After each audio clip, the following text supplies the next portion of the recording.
Assalamu alaikum warahmatullahi wabarakatuh. Akkam jirtu hordoftoonni chaanaalii koo jalatti argamtan hundi keessanuu bakka jirtanutti nageenyi rabbii isin bira haa jiraatu isiniin jecha har'a shorbaa misiraa waliin hojjanna inshaallah obsaan na hordofa.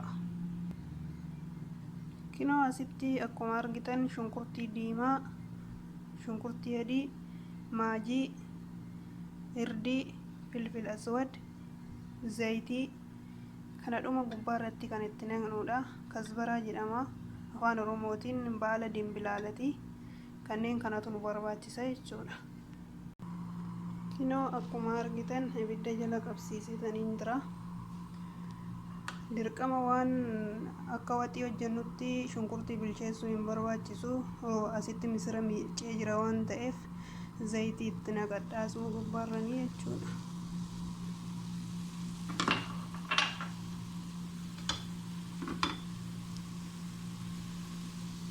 Ergasii shunkurtii itti naqna.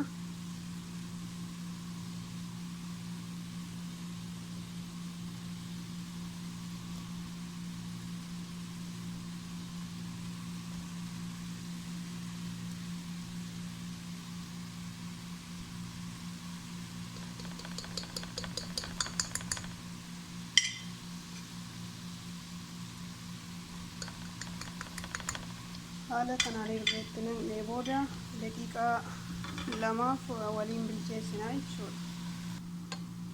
Kinoo haala kanaan eega qimamii waliin wal fudhatee booda bishaan ho'ifadhee jira waan ta'eef haga naaf gahu tokko si'uma tokkichatti naqa jechuudha.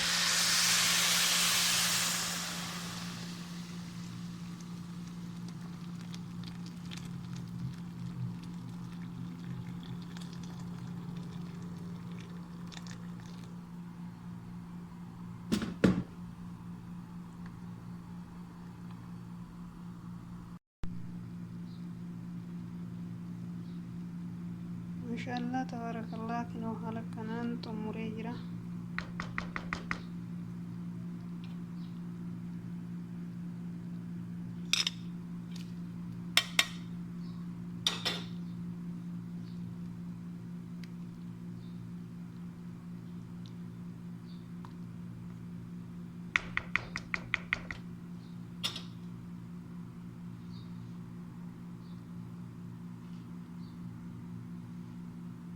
Yoo isinitti tolee subscribe, share, like gochuudhaan koomentii naa barreessuudhaan na jajjabeessaa.